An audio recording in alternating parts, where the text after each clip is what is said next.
Today on Locked On Phoenix Suns, just about every move is done. So what grade would we give a very surprising, very exciting Suns offseason? Let's go.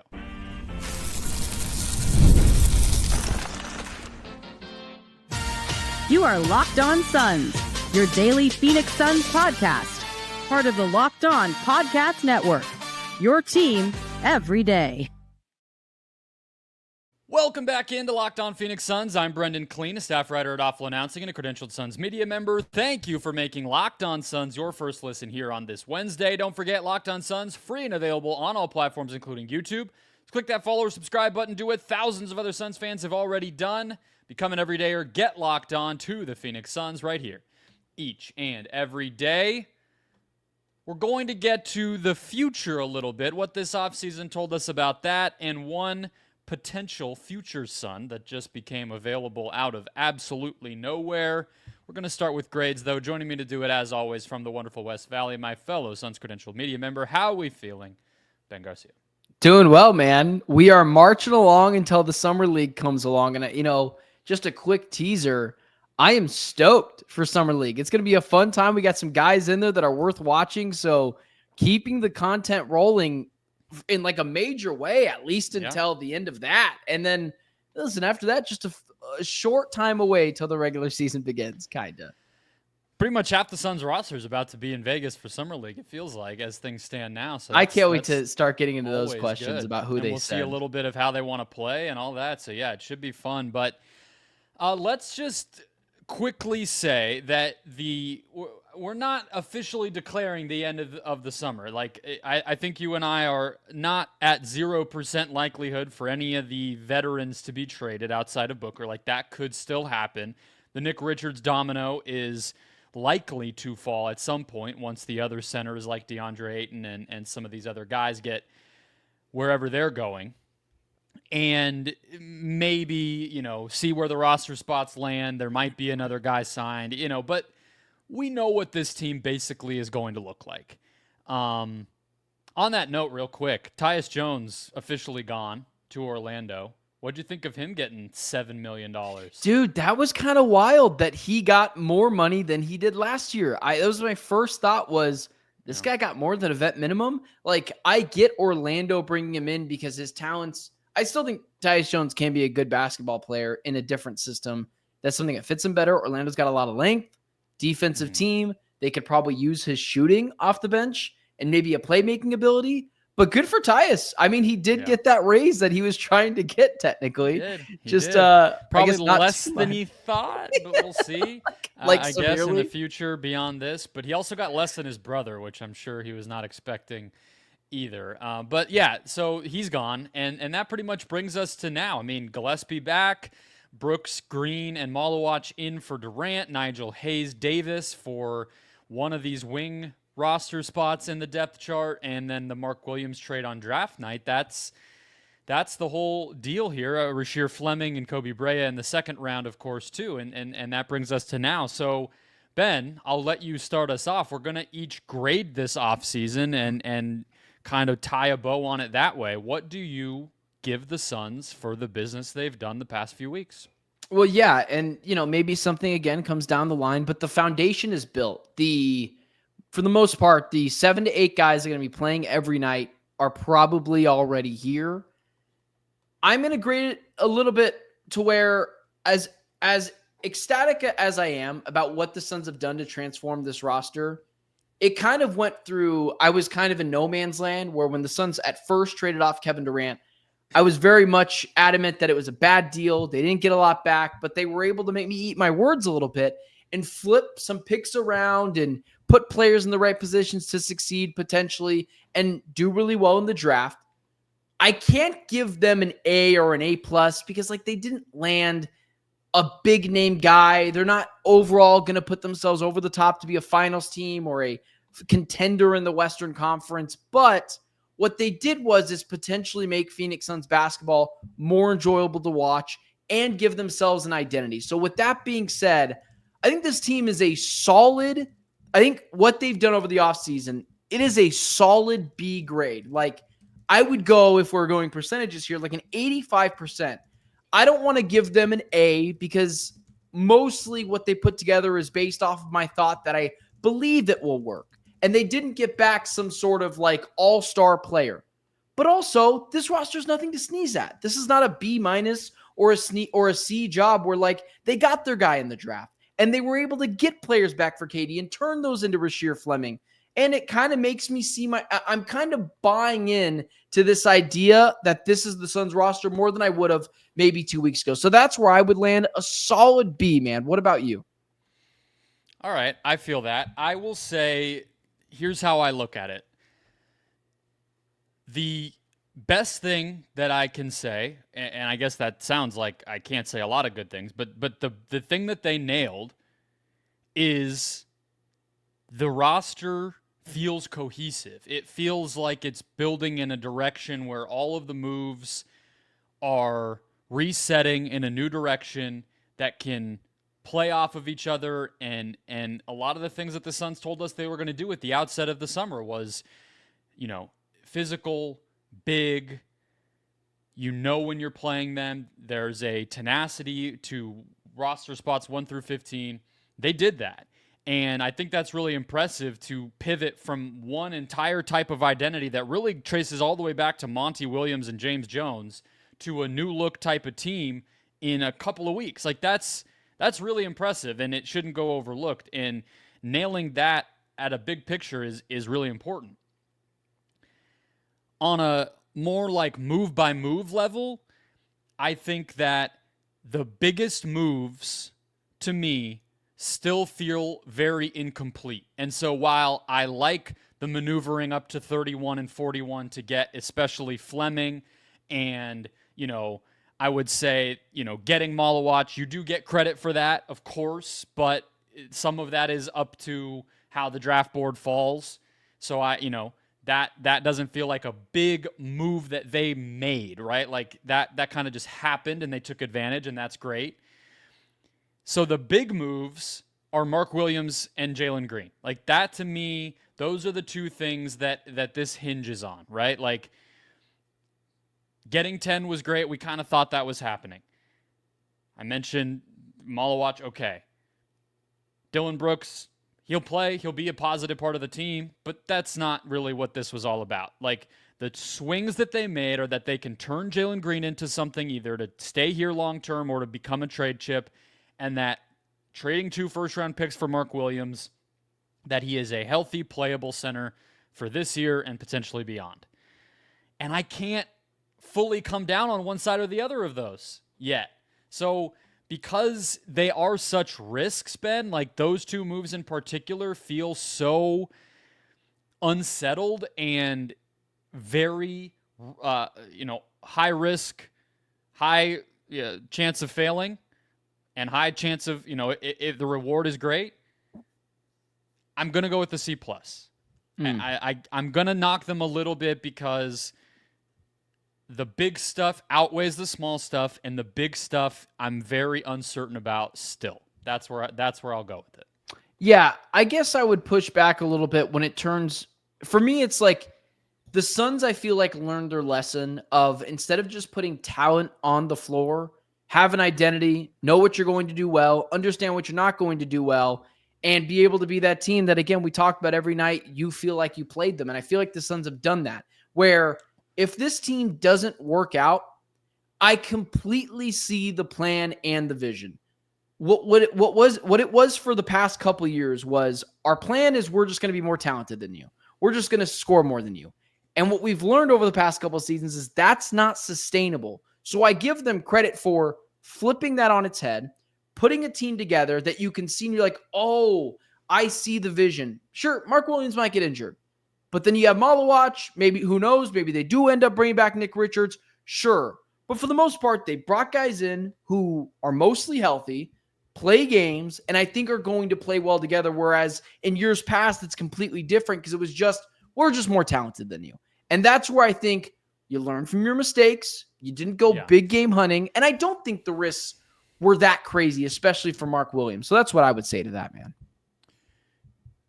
I think that, so here's the thing. we don't have to debate how big of a risk those trades were. I mean, it's not going and giving up the farm for Kevin Durant in 2023, but you gave stuff up. If it doesn't work, that sucks. You're losing 2 first-round picks, even if they're bad ones. That was their swing, and if you whiff on that swing, that's bad. But the thing why I focus on those two guys too is you and I seem to agree that they've embraced a new roster building style and a clear way of playing and a way of getting personnel that all fits a new mold. I think Green and Williams are the two guys that fit that the worst. You think Williams? So, I don't know what the hell Mark Williams is, man. Like, we can't just pretend like he makes sense in this because he's not even really anything right now. He's big. Okay. Well, great. I mean, so is DeAndre Ayton. We wouldn't say DeAndre Ayton fit this new identity of physicality and intensity and force. I'm not saying those two guys are the same. All I'm saying is being big. I'm not just going to give you credit that you're crazy, tenacious, elite defending center just because you happen to be 7'1". Defense is the biggest weakness for him right now. His offensive game is way ahead of his defense from what everybody in Charlotte seems to say and national analysts that I've tried to pick up on. And the same thing is obviously true for Jalen Green, where he was on a good defense last year, but they were better when he was off the court. And he hasn't really seemed to embrace whatever the long-lasting version of himself is going to be the best version of himself in the NBA. And that goes for both of those guys. So to me, if they do click into place with what this identity is, it's going to go up from a C+. But I can't say that right now. And I bet you if you gave the Suns some truth serum, I don't think that they're sure that those two guys are 100% likely to click in here either. I mean, we know they tried to trade Jalen Green. 100%. There's a reason why when I named all the assets that the Suns got back or they moved around, I left out Jalen Green because I'm still highly skeptical of the fit of him and Devin Booker. 100%.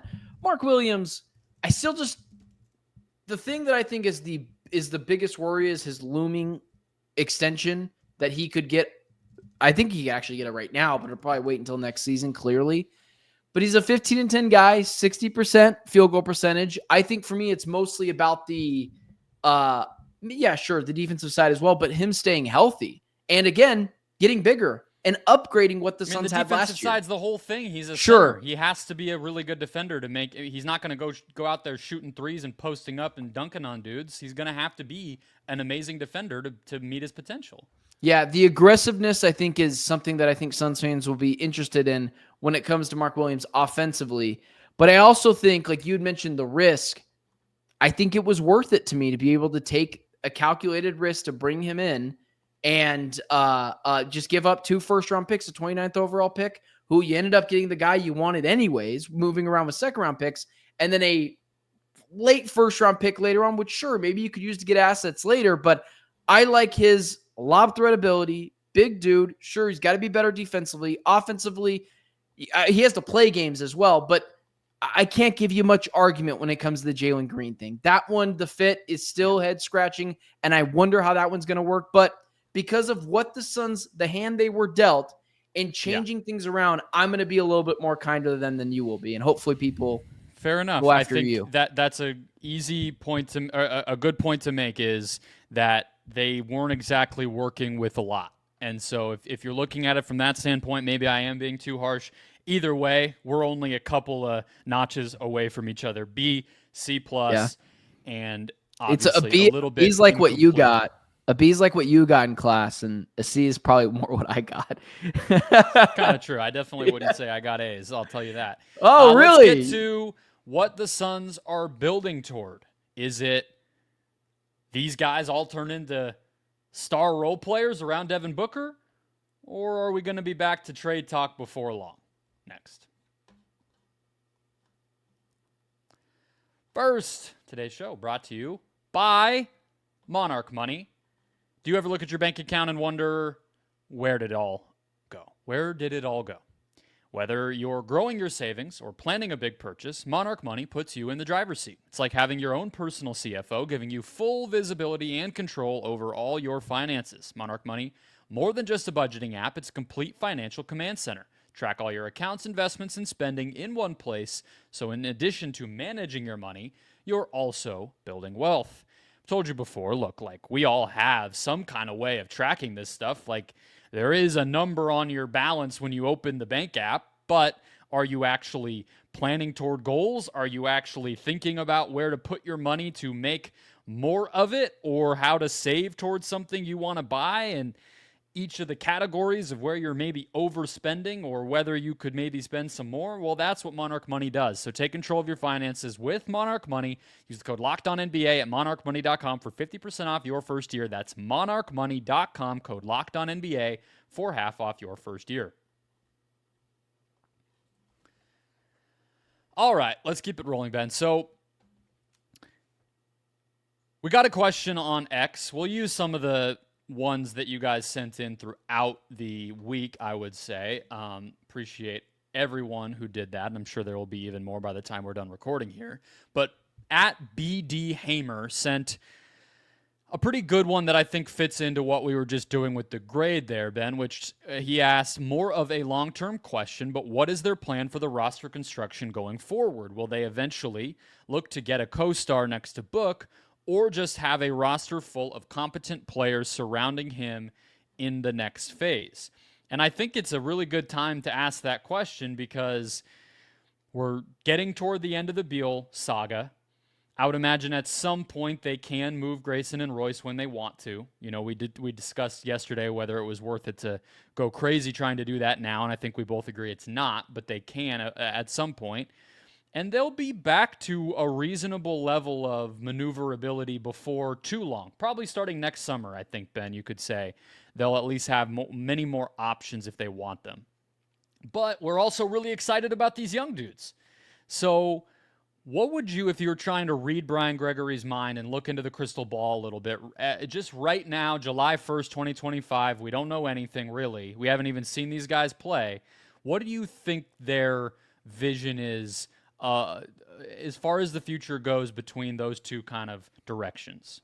Forget Brian Gregory's crystal ball. I'm looking into Matt Ishbia's after that call with Rich Paul. But I think it would be inauthentic of me to say that, even though in the last segment I said that, hey, they kind of switched up their thinking. I think Matt Ishbia didn't become as successful as he did, not pivoting at least a little bit. But I don't think he's ever going to change his identity of who he is, and that is big game, big star hunting. As much as I want the Suns to be a draft and develop team and maybe strategically find a star player, I would be hesitant to say that that's what they're going to do. This season, if we want to talk long-term, I think you hit the nail on the head in the last segment. I think they're banging on Jalen Green. I almost said Jalen Smith. Jalen Green. They were hitting doing this that season. a little while ago, banking on him too. Yeah, I can't. It's the first day that guy's name has came out of my mouth in the past couple of years, but I think they're banking on Jalen Green having a good season and no one looking that it's probably on a team that's may or may not be in the playoffs. They sell him off. They move off of Bradley Beal next year, open up a lot of cap space potentially, or at least bring assets back for Bradley Beal and use those assets to flip in another trade. But I think the Suns are looking at, just naming names, a Trae Young, a Luka Doncic, someone else to pair with Booker for the foreseeable future. And I don't think Booker would stay here if he didn't think that that's what the Suns were doing. As much as I want the Suns to emulate the OKC line of thinking of get SGA and get a bunch of superstar role players, that is a lot easier said than done. So I would hope that the Suns are taking a version of what they're doing now. That's just their model right now. But Jalen Williams and Chet Holmgren are already or very soon going to also be stars. Like, they're Jalen not exactly. For sure. I think Jalen already exactly is. Sitting there with a bunch of random scrap heap guys either. Obviously, they were lucky enough to build through the draft, and the Suns, botched that potential the minute that they traded for Kevin Durant. Like that's over. But I wish that I disagreed with you, but I'll put it a little bit differently just to give some more context, because One thing that I think you would have to point out here to look and imagine what the Suns are thinking. We understand, based on the reporting around the Kevin Durant trade, that the Suns didn't actually push that hard to get their 2027 first-round pick. Now, maybe that's just spin. Obviously, if they could have gotten it, they would have loved to have it. But it doesn't sound like that was make or break for them, that they had to have that pick in order to do business with the Rockets. They were fine with Dillon Brooks and Jalen Green and obviously the 5 seconds and everything else.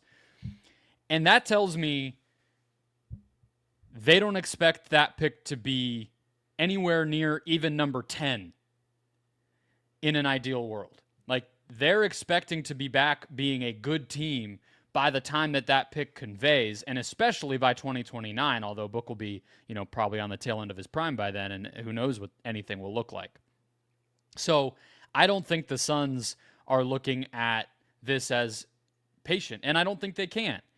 But the other part of it, too, just from a more practical standpoint, and like my opinion, Ben, as exciting as I find, Malawach to be, for instance, even Fleming to be, Ryan Dunn to be, I don't look at any of the players, including Jalen Green, including Mark Williams, and the guys I just named, who I think could even realistically become that, just by the type of players that they are. I would say, honestly, the most likely is probably Jalen Green, as crazy as that might sound, just because he does stuff that stars do. None of the rest of these guys really do that. So, and he is the worst fit next to Book. So, that tells me something too, which is I like this roster right now for a reset season and to bring you back to respectability and establish an identity and a culture and all the things we're talking about. I do think that there's a ceiling on what a lot of these guys are going to be, and that ceiling is not number 2 co-star on a deep playoff team next to Devin Booker. That's just the reality. Can I just ask a follow-up question to that, because I think it does go forward? Which player not named Jalen Green, since you and I both think he might get sold off next year, do you think has the potential to be Jalen Williams? Like the most, that not the potential, but the most likely to become that guy, even though you're saying that they probably won't. Ryan Dunn. I agree. Okay. Yeah. I agree. I was just curious because and I don't think that is going to happen either, but if that would be the ideal world. Like if one of these guys did step in to be a number 2 co-star, which again, wishful thinking, then you could kind of build the roster a little bit around those guys. But I'm glad you're coming back down to earth a little bit on Ryan Dunn, because we've had some kind of insane conversations about him in the past. But I'm not backing down just yet. I'm actually bringing you on slowly. Gotcha. You're meeting me where I'm at, and then you're gonna convince me back over time. Okay. But I don't even mean that to be like any kind of crazy insult. To be honest with you, it's just like, what player that looks like Rasheer Fleming is a star? That doesn't really happen. That he's a really high level role player. That's kind of the mold that you're bringing him in to be. Common Malawach, okay, maybe he I guess if he shoots, then all bets are off. But I'll believe that when I see it. It's 1 in a million that guys like that can actually shoot threes at a high level. So, he's probably a poor man's Rudy Gobert, and that's a very good thing to have. But Rudy Gobert is not going to be the number 2 on a title team. That's just kind of, you go down the list, that's what it is. So I think we are on the same page. Bradley and Beal. You just gotta wait. And what about Bradley Beal? That's going to be the number 2 co-star. He's gonna figure it out this year. But, we have no clue who or what that will be, and I don't think it'll be anytime in the immediate near future. But I would think they'll probably, hey, let's get another vet next summer, right? Can you turn Beal into a different vet? Can you turn Jalen Green into a different vet? Dillon Brooks into a different vet? And then that's one step closer back to where they want to be, and then you keep going from there. Let's close on the news of the day. A little bit opposite of how we typically do things, but he is not a Suns player, so we left him for the end. Damian Lillard, available, very shockingly, from the Milwaukee Bucks, waived and stretched on the Beal special. Could he actually be somebody the Suns pursue? Next.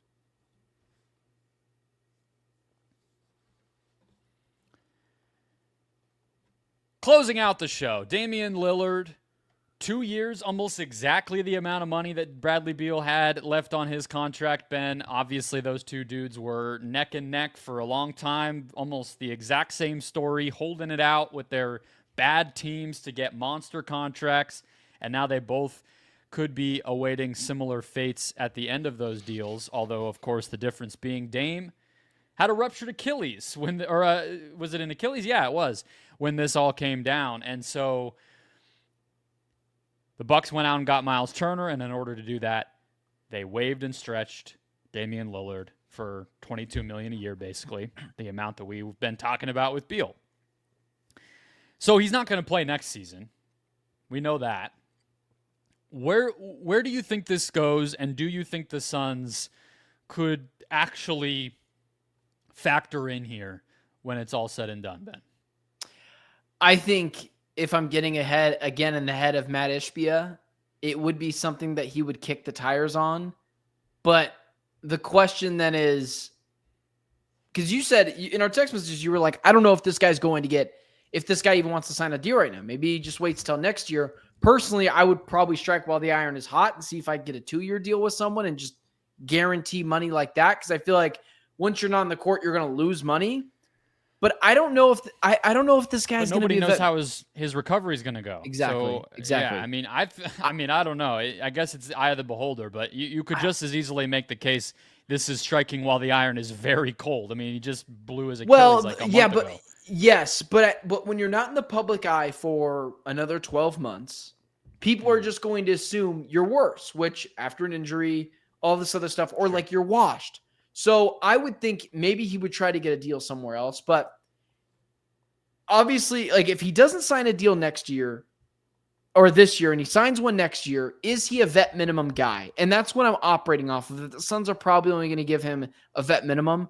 I think about, again, the fit with Booker, the defensive deficiencies that both guys kind of have. Yeah. It would be really cool. And I joked about it on social media. But I think the wise decision would be to stay away from Damian Lillard, although I would have my worries that Matt Ishbia might be interested in bringing him in because I can fix him. I'm the guy that can fix him. So that's where I land on it. I just don't think it's a good fit, and I wouldn't want to spend more than a vet minimum on the guy because although his numbers have been good, you got to kind of just watch the games. I don't think he's necessarily been the same player as he was in Portland when he was the guy. He'll be 36 by the time you sign him. By the time you play him is what I should say. We don't know when the contract will be signed. The next season he'll play, the 26-27 season, he'll be 36 years old. And already, basically his entire career has been one of the worst defenders in the entire NBA. Yeah. Just because of his size and stature and everything. He hasn't ticked, like you said, like you watch him and you can just feel it's not the same, right? But he hasn't really in terms of the stats and everything, like it's not that huge of a difference overall. Nope. And this past season was at least better than his first season in Milwaukee. And he recovered from that weird season in Portland where he had like the torn abdominal muscle and we thought his career was maybe ending. Like he's going to have something in him, but then you add a torn Achilles and it's just like, I don't really know what we're talking about here with anybody signing him, whether that's the Suns or any other team. Now, if you're like one offensive piece away from a title, of course you would have to look at this. Like, I mean, I could probably think of teams. We don't know what the league will look like in a year, but there's going to be squads that look at themselves and think, okay, that guy will change our fortunes. But it's not going to be the Suns for the reasons we just talked about, in my opinion, that would be able to convince themselves of that. Because by next summer, when they would need to be signing him most likely, they're going to be dealing with where's Jalen Green going and where's Bradley Beal going and how can we start to, turn some of this stuff that's holding us down in the cap sheet into the next actual winning team around Devin Booker. But that's way too early in the process, in my opinion, to bring a 36-year-old dude with maybe 1, 2, 3 seasons left on at a pretty big risk. Maybe it's just a minimum contract, and then I guess I could be talked into it. But yeah, it just doesn't feel right for where this team's at now or where they're going to be in a year. I honestly don't see why he would even want to come either. Like, there's just going to be better opportunities out there for him. Well, also, let's kind of talk the X's and O's aspect of it. Dame is going to be post-Achilles injury. Is he going to be able to see himself as I'm not a starter anymore? I tore my Achilles. I'm no longer a starter. And can he be an effective bench player? Like, does he understand that his role would be changing in the league? I'm not sure he would be able to just do that overnight, which is basically what this would be, because he was still a very capable and pretty good starter this year with, numbers wise in terms of the Bucks. But would he be willing to take that back seat? Maybe even to someone like, let's just say Colin Gillespie is really good next year, and he's the new Suns franchise starting point guard, and he just signed a $3 or $30 million deal. I don't know if Dame, I don't know anything about the guy, would be willing to take a backseat to anyone and be a backup. And that's where I believe he would probably be at his point of his career, post Achilles tear, with his deficiencies on defense. Probably. I mean, that would probably be at least like you would have to be approaching that as an option with him, right? Maybe that's all he's going to be. So, I think like Miami has always been linked to him, and there's going to be teams that could probably fit him in a little better, but I don't see it for the Suns. And yeah, I mean, that's just my personal opinion. I don't see why he would, with $113 million headed his way, he doesn't really need to rush into anything. And so I would guess he waits until next year to worry about it, but I guess that kind of sucks, man. For a guy with that was like, in all reality, Dame is like if Devin Booker tore his Achilles, finally went to a different team because he felt like he could win somewhere else, but he was loyal. He was a fan favorite by a lot of people in the NBA. He always gave it his all. For the most part, like played a lot of games. I know there was some of those phantom injuries towards that Brooklyn era, towards that Trailblazer era. But even like last year, he played 73 games this year, 58 games.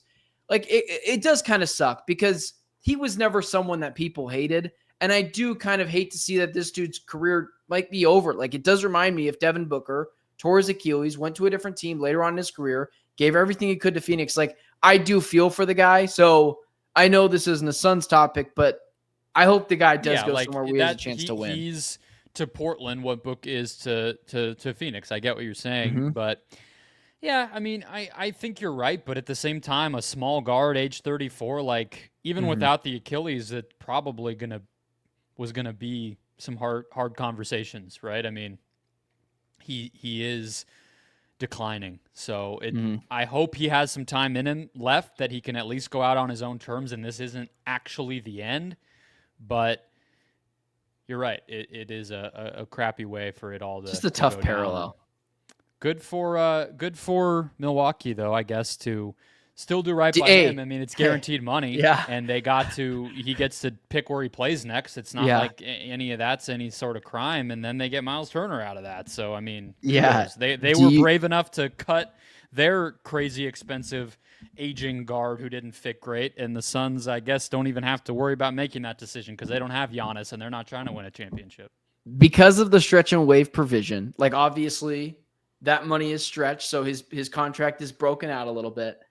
Miles Turner and Damian Lillard are on the books this year for the Milwaukee Bucks.